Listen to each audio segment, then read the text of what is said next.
En cuanto a mí y mi casa, serviremos al Señor. ¿Se acuerdan ese pensamiento del grande líder Josué?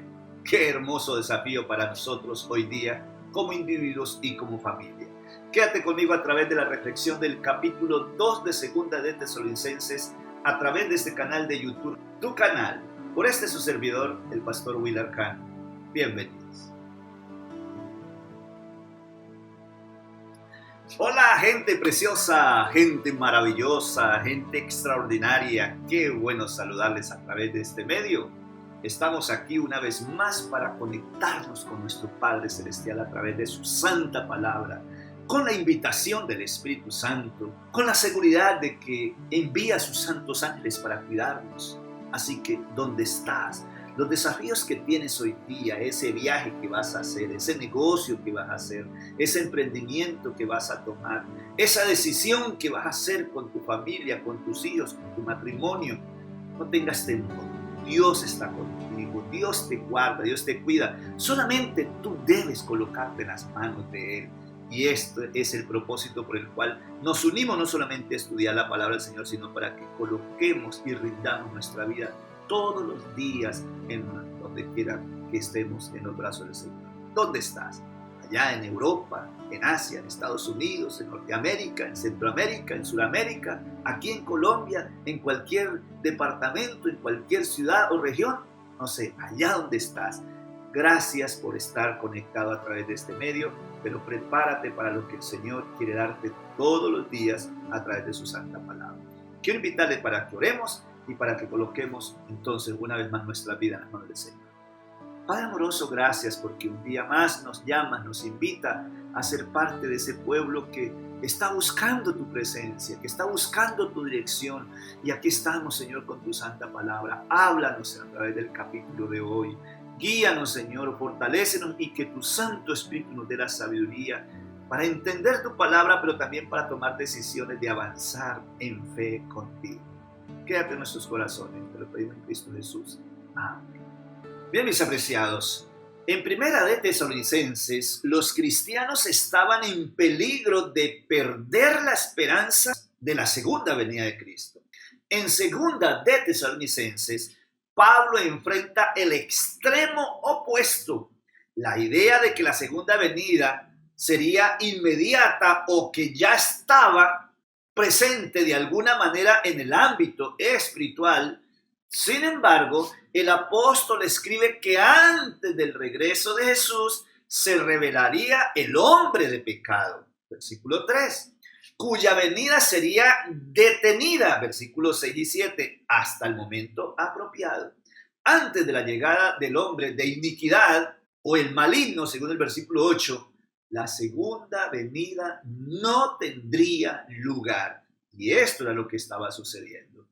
En aquel lugar la gente pensaba que Jesucristo ya había venido espiritualmente o estaría pronto para venir, pero no se habían cumplido las profecías que ya se habían revelado a través de Daniel. Pero vamos a mirar algunos textos. Vamos a ir al versículo 13. Pero nosotros debemos dar siempre gracias a Dios respecto a vosotros, hermanos amados, porque el Señor, de que Dios os ha escogido desde el principio para salvación mediante la santificación por el Espíritu y la fe en la verdad. Necesitamos entender que en este capítulo, a la luz de lo que está escrito en el libro de Daniel. A ver, las profecías apuntan a alguien que se rebelaría contra Dios antes de la segunda venida de Cristo y que se tendría una grande influencia hasta el punto, dice, de sentarse en el santuario de Dios, jactándose como si fuera Dios mismo, según el versículo 4 de este capítulo. Las conjeturas que surgieron entre los tesalonicenses acerca de la venida del Señor, versículo 2, como se vivieron en los tiempos de estos días, fueron aclarados por el apóstol Pablo como ideas fuera de tiempo.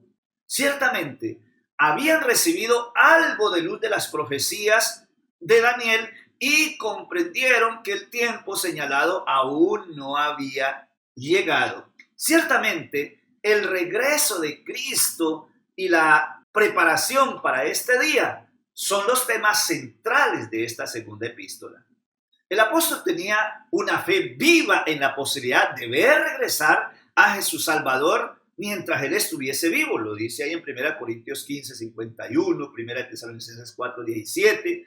Pero también como estudioso de las profecías, sabía que antes se tenía que cumplir muchas cosas, entre ellos la revelación del hombre de iniquidad, versículo 3.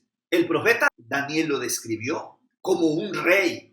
Este rey hará según su voluntad y se levantará y se engrandecerá sobre todo Dios. Contra el Dios de los dioses hablará cosas increíbles y prosperará hasta que se cumpla la indignación, porque se hará lo que está determinado. Daniel capítulo 11, 36. Pablo entonces habla de un periodo de apostasía que precedería al regreso de nuestro amado Jesucristo. La palabra apostasía no se refiere a una rebelión externa, sino interna, es decir, falsas enseñanzas que surgirían dentro de los círculos cristianos. Con todo engaño de injusticia, dice el versículo 10, apostasía que sería dirigida por el hombre de iniquidad, el hijo de perdición, versículo 3, o como se describe en el Apocalipsis, el falso profeta, Apocalipsis 19, 20.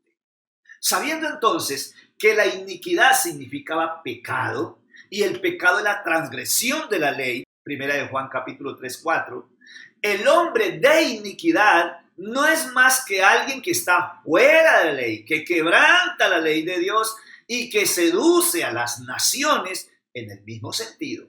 Sin embargo, sus verdaderas intenciones solo se revelarán en la ocasión apropiada, dice el versículo 6. Desde los tiempos apostólicos se nos dice que el misterio de la iniquidad ya estaba en acción, versículo 7.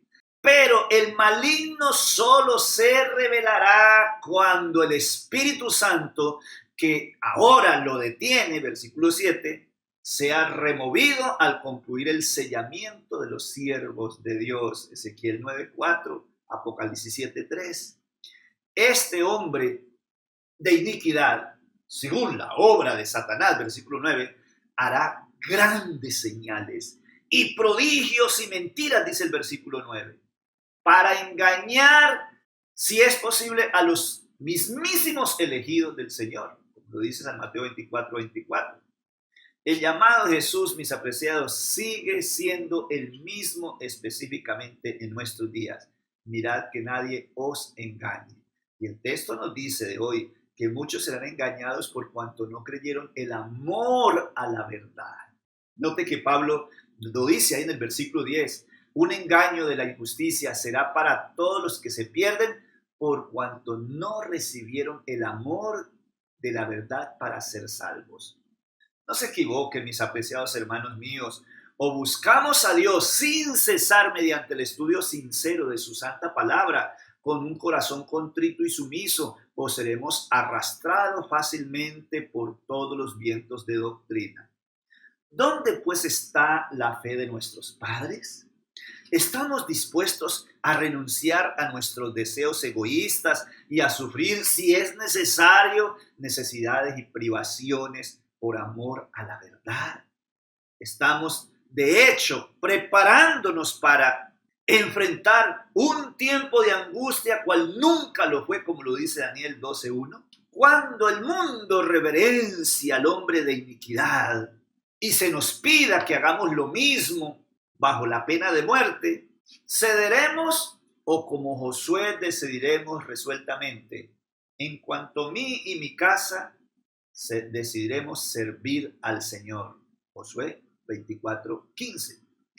Mi deseo y mi oración, mis apreciados, es que nuestro Señor Jesucristo mismo y Dios nuestro Padre, que nos amó y nos dio consuelo eterno y gracia para que consuele nuestros corazones, conforme en toda buena obra y buena palabra, como dice el versículo 16 y 17, pueda estar presente en nuestro corazón.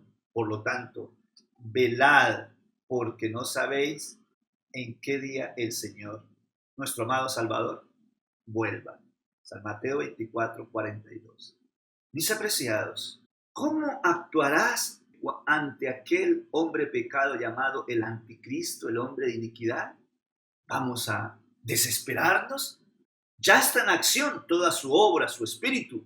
Todavía no ha aparecido todo lo que ha de ejecutar. Y primero sucederá eso antes de que Cristo venga. Por eso el Señor nos da indicaciones de dónde debemos estar, qué debemos estar haciendo, de cumplir la misión de Dios en las ciudades, en los campos, en las regiones donde estemos. Llegará un momento donde veremos el cumplimiento y tendremos que salir, huir, pero aún todavía necesitamos seguir predicando este evangelio donde estamos.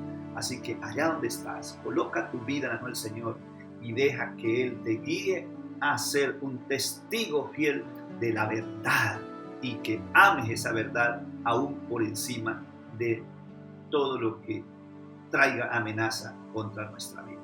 Vamos a orar. Padre amoroso, gracias te damos porque nos invitas a depositar nuestra confianza totalmente a ti. Nos invitas a conocer las profecías a través de la Biblia para entender los cumplimientos de los tiempos, de las acciones de los hombres y del maligno en este mundo y entonces saber exactamente, Señor, el momento en que como pueblo, como personas debemos movernos a una distinción totalmente de un pueblo separado para ti que espera la venida del Señor Jesucristo. Mientras tanto, ayúdanos, Señor, a confiar en ti, a fortalecer nuestra fe y a formar un carácter conforme al tuyo, Señor. Quédate en nuestros corazones, te lo pedimos en Cristo Jesús. Amén. Apreciados hermanos, Dios les bendiga, Dios les guarde. Les invito para que mañana nos unamos entonces en el estudio del capítulo 3 de Segunda de Tesalonicenses a través de este canal de YouTube.